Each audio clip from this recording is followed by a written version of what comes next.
Love of construction began years later. Okay. When I was a grown woman at the age of 25, got married to a Muslim husband, got pregnant, and as Muslim women are very protected, I was not working. I had to stay home, take care of myself and the unborn baby.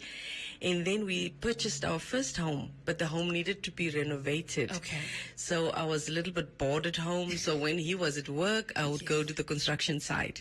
And at the construction site, 99 FM, good morning. If you've just joined us, you've joined us at the most opportune time because it's time now for our Royal Hustler, and today is royalty upon royalty upon royalty. She is Elise Daddy Dowsap. She's one of the very few women who really defied existing stereotypes about women in construction when she started her construction company, GG Construction, in 2006, right?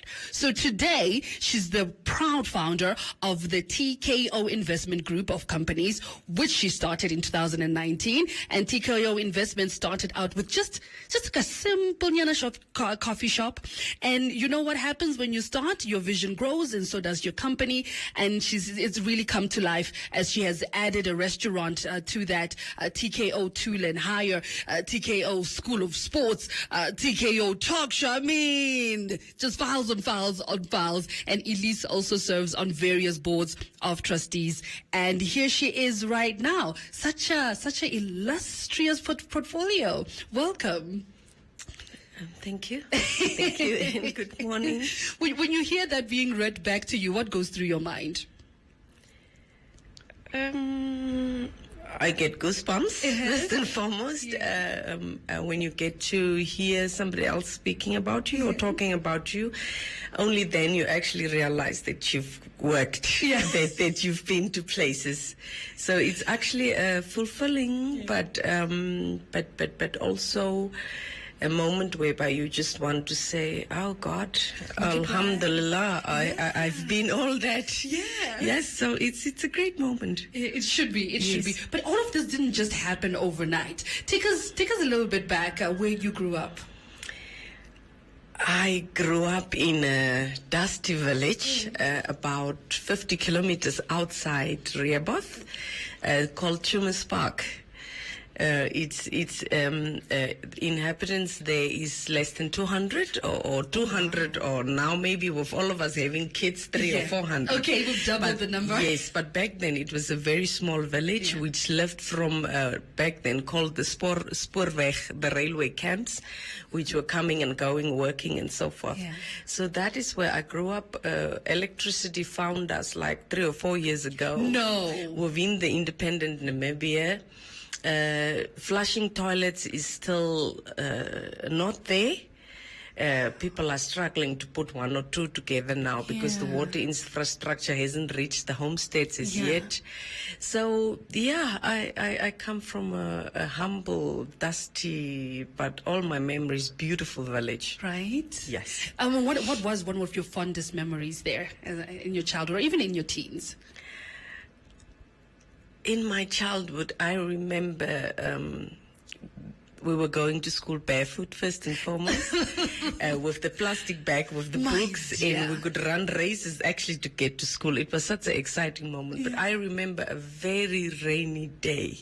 That's my outstanding memory. It was a raining day, and it was school break, and we had to run that 1 kilometer or so home to go get something. And when we got there, it was rainy, it was cold, and my late mother had made this homemade scones in that fire ovens with black coffee. So black coffee that day was great with that bread. So that's my memory that I have. Is that where your love for entrepreneurship, but actually construction, starts? Like you said, there's not much infrastructure in that dusty village. So how did that love of construction begin?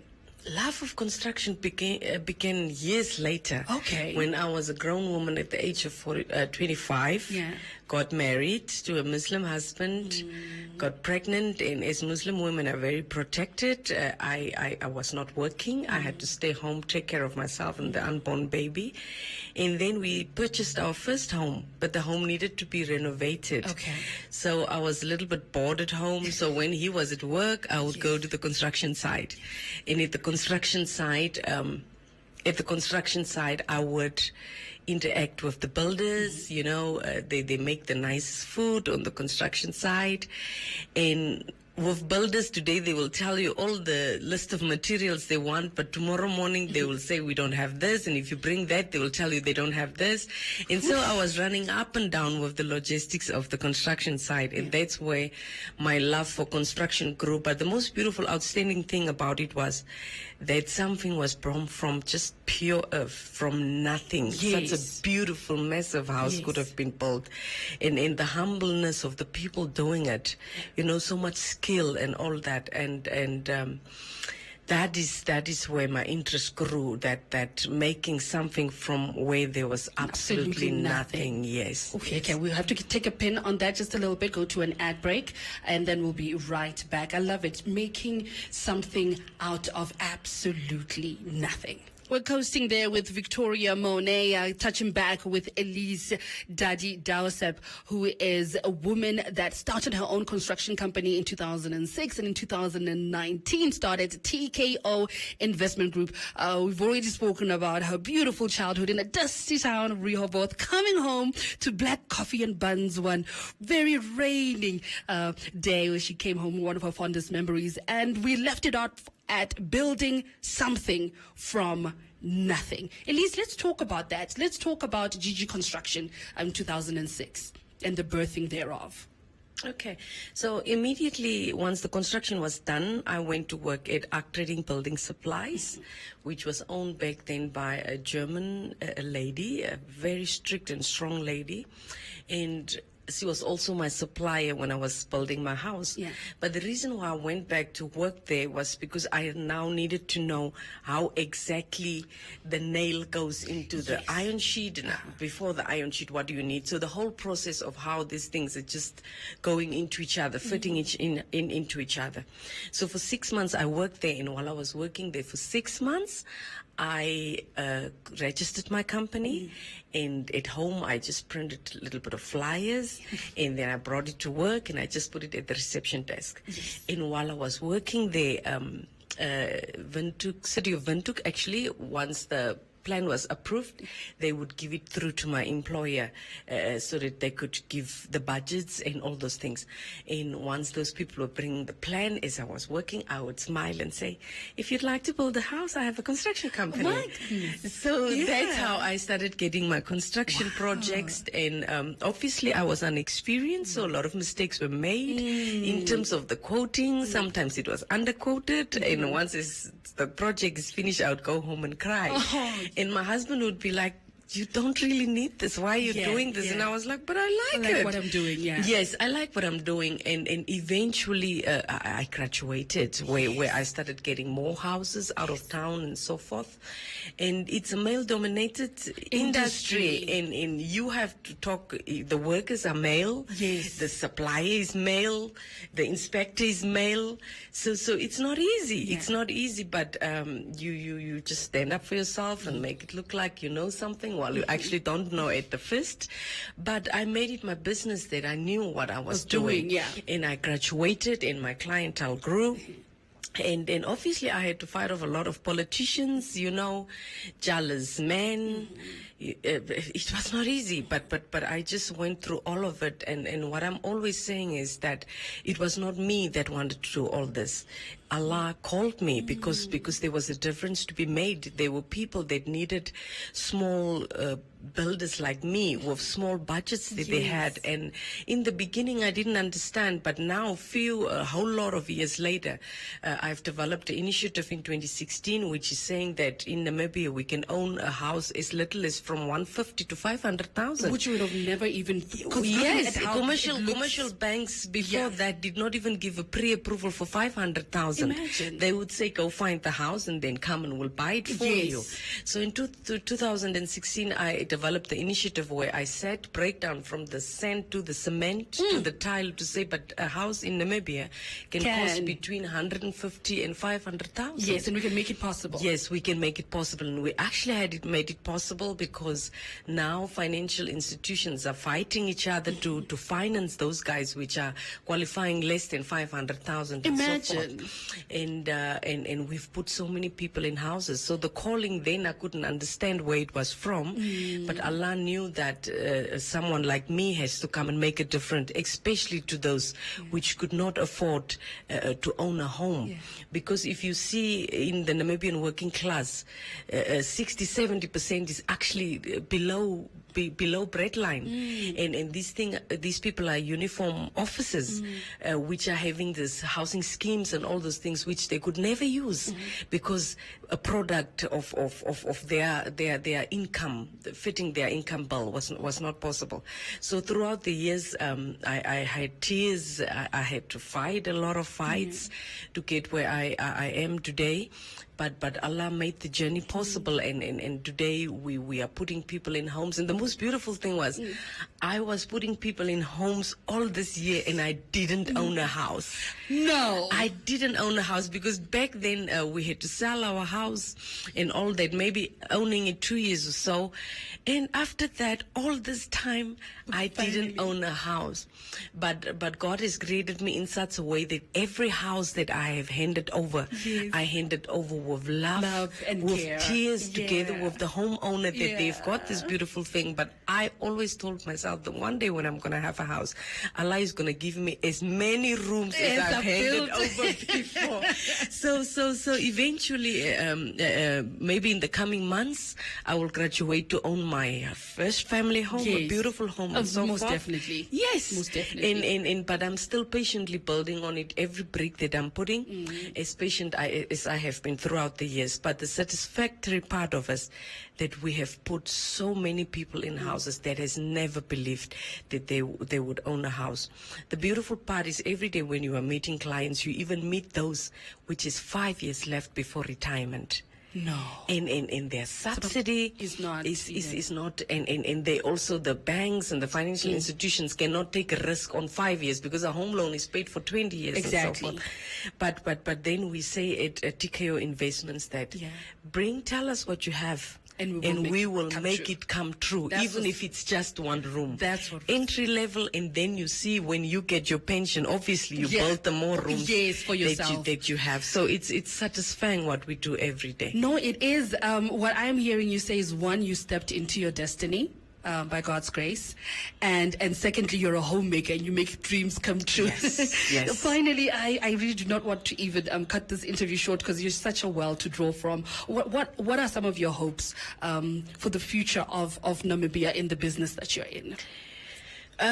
My hopes is that over the years, the lawmakers has tried. They have really tried. They cannot meet all our demands and they cannot also meet all our needs. But over the years, they've tried to come up with different building schemes and so forth, build together, sack dwellers, energy, and all those things. But eventually, they become money-making schemes and they don't meet the needs of the people. But my initiative that I have at the moment that I'm working on is whereby we can get the government to get on board so that we can build homes, entry-level homes, whereby the gentleman putting the fuel, the lady cleaning the house, they can get into these houses and actually pay rent to the government.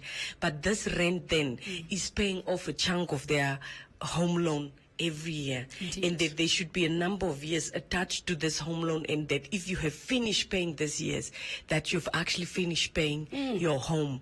So that's the initiative that I'm working on, because that's the only way Namibians are going to get into houses.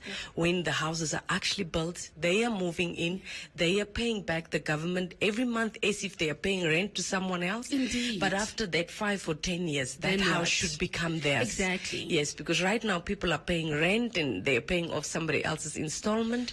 So if we can come to the initiative where people are actually paying rent against their own loan, that is my hope, because at the end of the day, everybody deserves shelter, everybody deserves a home, but we've got to change the strategy. We've got to do something that's actually working for everybody. That's my dream. Thank you so much, Lise, for coming.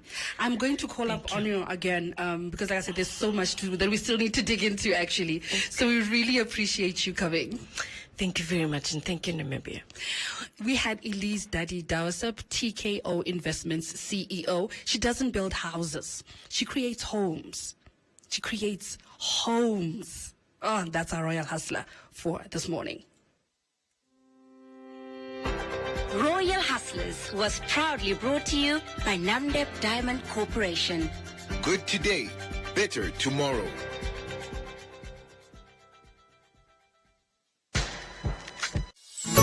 Hi there, parents. Do you have primary school kids and want them to get extra quality supplementary lessons to up their grades? Then simply switch to One Africa TV's #LearnOn1, where your kids can get maths, English and science lessons every weekday from 9 to 11 a.m. with repeats from 2 to 4 p.m. And thanks to NMH's MyZone, these lessons are 100% Namibian. There's so much to learn with #LearnOn1. Invite learning in.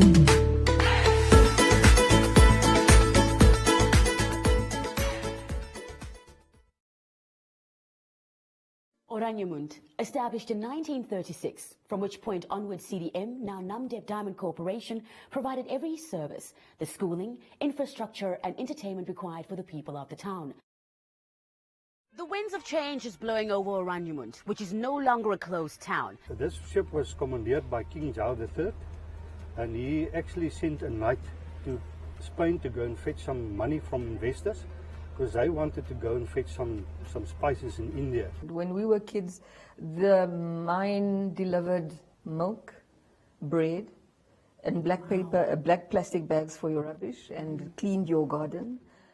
Did the maintenance of your house. You had furniture already installed in your house.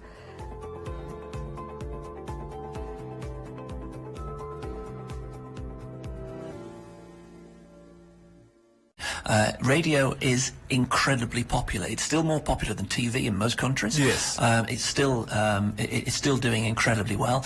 In the UK, they have what's called now DAB, which is digital audio broadcasting, which again is another higher level than FM. With the smart speakers around the world, selling now around the world, again it's increased the audience because people now can literally by saying something, Alexa, switch on 99 FM, it's on. 99 FM, your inspiration station. Top of the morning to you. Time for our Royal Hustler. And today we have a man that I've been talking about all morning. He goes by the name of Kevin Bellwood. He spent the majority of his life in media as a presenter, producer, programmer. That was a question, and a music director. Now he was also, or is still, a journalist and editor-in-chief. His role was head of broadcast at NRG Media, a group of national radio stations in Kenya. In the UK, where he's originally from, he regularly gave lectures on broadcasting and media in post-conflict arenas at universities in the UK, and consulted on a number of media projects, both in the UK and in Africa. I almost said Africa. It's me and my twang. Kevin has extensive experience in project management, strategic planning and marketing, as well as strong interest and experience in international development through media. Now get this, 2 years of his life was spent in South Sudan as a editor-in-chief of the national UN radio station, Radio Miraya, where he was responsible for over 100 staff across the country. Kevin, an exceptional resume. Good morning. Thank you very much for joining us this morning. Good morning, Mo, and thank you very much indeed for inviting me onto Royal Hustlers. I've heard it many times, and I'm a guest. Well, here you are, Royal Hustler. Thank you. Now, getting straight into it, who are you? Like, what are you all about? Where were you born? How's life? How was life for you? I was born in the northwest of England. For many of your listeners who don't know where the northwest of England is, it's where Manchester United lives. Glory, glory, Man United. Thank you very much. I'm a huge fan. I know you are. That's why I said it. That's why I said it. That's why I said it. That's where I was born. I was born a long time ago, Mo. Long time ago. Humans ago? Long. Just like yesterday. It was in black and white when I was born. So I was born there. I was brought up there. I haven't lived there for a long time. Right. Then I moved to all around the country and all around the world. As I say, radio's always been in my blood. Always been in my blood. I did my very first radio show when I was 15 years old. Can you imagine that? 15 years old? 15 years old. That's when you started? I've been in radio for 43 years. Now you can work out how old I am, can't you? Eh? Yeah. You can work out how old I am. So radio's in my blood. Radio media is in my blood. And I've always enjoyed it. I've always enjoyed writing. I've always enjoyed broadcasting. As you mentioned, journalism. I started when I was 16 years old at the local newspaper, writing stories and doing all sorts of things behind the scenes in a local newspaper. And ever since then, I've been in media and entertainment. Right. I mean, considering that you've been in media, journalism for the longest time, I mean, since you're 15, would you say that, you know, with time and the change in time and technology, you know, the way you broach stories or you broach anything that you're going to be talking about or something that you're going to write about, how much has it changed for you?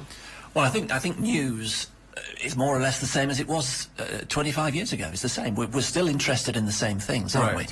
We're all interested in people. We're all interested in politics. We're all interested in human interest stories. I don't think they've changed. I think the technology has changed. When I first started, we had a typewriter. I bet you don't know what a typewriter is, do you? I'm not.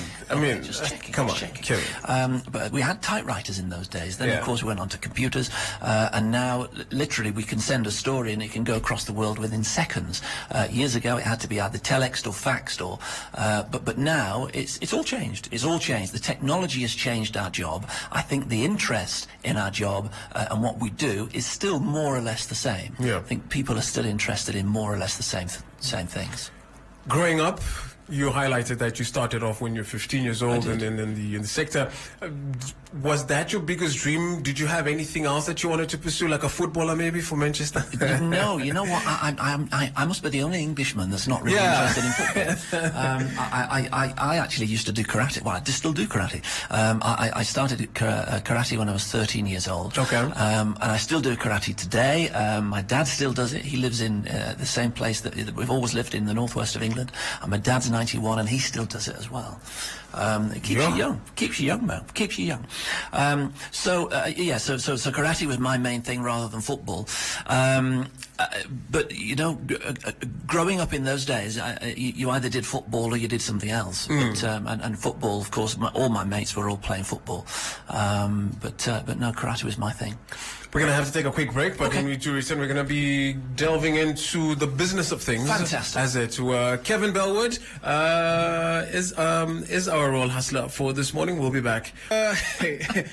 K-Bell, we call him here K-Bell. K-Beezy, Kevin Bellwood, who is our role hustler for this morning. Kevin, did you have a side hustle, you know, growing up? Or do you just, this is all I'm doing, this is all I want to do? No, talk to us about that. I didn't. Media's always been on my blood. However, when I came back from South Sudan, I was kicking my heels for a while. And actually built a little retail business in the UK. So we have a website, we have a physical shop where we sell handbags, we sell dresses, we sell all sorts of really nice things like that. So that's actually my side hustle now. So I didn't have a side hustle when I was young, but I have a side hustle now, And how's that going? It's going very well. COVID has changed all our lives, hasn't it? It's changed all our businesses. It was a real struggle, I have to say, at the very beginning of COVID. We were closed in the UK. We were closed, I think, about 9 to 10 months out of 15 months. So, you know, rent has to still be paid. We still have to buy product. We still have to buy all sorts of things where the business needs to keep going. But obviously we couldn't trade. And not to digress too much, this is just off the back of Brexit also and the whole tumultuous economic situation. Breakfast? Brexit? Are you? Brexit. Oh, right. We can get you breakfast. Thinking about breakfast. Brexit, of course, changed again. A lot of lots of things in the UK. Lots of things. You touched a bit on COVID-19 and how it's really just put a lot of people in a situation. But how do you deal with that? What motivates you on a daily basis? You know, when you get out of bed, I'm like, you know what? This is why I'm waking up today. You know, COVID, as I said, has changed all our lives. It's changed everything that we do, whether it's media, whether it's retail, whatever it is, it's changed. And I think that we'll either come out better people or we'll come out really, really depressed. I think actually we'll probably come out better people by the end of it. Motivation, you know, you've got to keep motivated. You have to keep motivated. All sorts of things go on in your lives, whether it's about family, whether it's about friends, whether it's about things that you can't change. You can't change COVID. You know, nobody asked for it. you just have to keep going. You have to keep positive in these things. From my point of view, I always try and keep a happy disposition if I can. Yeah. I always try and keep positive. I always think there's light at the end of that tunnel, and I think with COVID, there is light at the end of the tunnel. We will come out of this. We will definitely come out of it. With such an impressive resume, an extensive resume also, what has been the most fulfilling aspect of your career? All radio jobs are different. All radio jobs are different. They all have a different outcome. When I went to South Sudan, I think that my time in South Sudan changed my life. I spent 2 years working for the United Nations, working in quite a volatile country. Yeah. I was editor-in-chief of the radio station. I got involved with a children's charity whilst I was in South Sudan. And that children's charity worked towards keeping street children off the street and educating them. When I left South Sudan, I decided that I couldn't just leave that children's charity. Right. So I set a charity up in the UK, and we now raise money for children in South Sudan, and we educate over 1,000 children in South Sudan now. And also, we've a number of children have gone to Kampala in Uganda, and we also educate 40 of them as well, who are quite vulnerable, and they've been through some terrible situations, and many of them are doing really well. We've just sent one of our first girls to Canada to study as a doctor. Look at that. So we've got a really lovely legacy to continue to build on there. In addition to keeping a happy disposition, how do you stay on top of your game? I just think you've got to keep doing what you do best. Yeah. You can take the foot off the gas, but I'm 58 years old now. But you've got to keep going. You've got to keep moving and keep moving and keep doing what you do. You've got to keep ahead of new technology. You've got to keep ahead of new trends. You've also got to make sure that you keep on top of social media. So just keep ahead of the game. Kevin, we are out of time, but I just wanted to... Is that it, Mo? To get I can't believe it. I've been looking forward to it all week. We'll get you back again in studio, don't worry. I mean, you're here. I'm here. We see you every day. I'm here. What would you say is the future of radio? Where are we headed to in this industry? Radio has a great future. Radio has always had a great future from the minute that we switched it on in the early 20th century. Radio is incredibly popular. It's still more popular than TV in most countries. Yes. It's still doing incredibly well. In the UK, they have what's called now DAB, which is digital audio broadcasting, which again is another higher level than FM. With the smart speakers around the world, selling now around the world, again it's increased the audience because people now can literally by saying something, Alexa, switch on 99 FM, it's on. So and again, with our app, we can also have a touch of a button or touch of a press, and it's changed lots of things, and it's increasing the audience. And of course, there's lots more radio stations coming on, not just in Namibia but across the world. Yeah. And it's again increasing the audience across the audio spectrum. Sibo and Mo in the morning would like to wish you all the best. Thank you. For That's your time very kind of you. Thank you very much indeed. In the land of the brave. Thank Welcome. You. I love Namibia, by the way. I've been here 2 weeks. And I love it. I love it so far. You'll be traveling soon? I'm going to be traveling to the coast next week. Yeah. I'm looking forward to it. Oh, good. Just bring me some seawater. I'll try. I'll try. That was Kevin Bellwood, our royal hustler for this morning, talking to us about his childhood, his career, and of course his hopes and aspirations for the future of radio. Thank you, Mo. Royal hustler for today. Royal Hustlers was proudly brought to you by Namdeb Diamond Corporation. Good today, better tomorrow.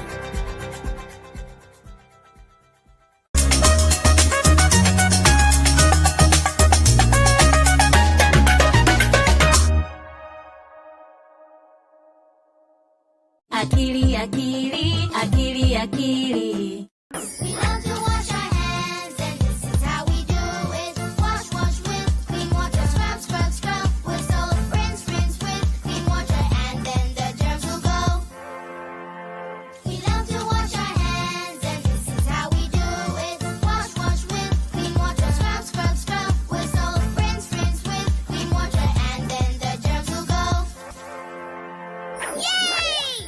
Well done, Soap and Water. You got rid of all the germs on Achilles' hands.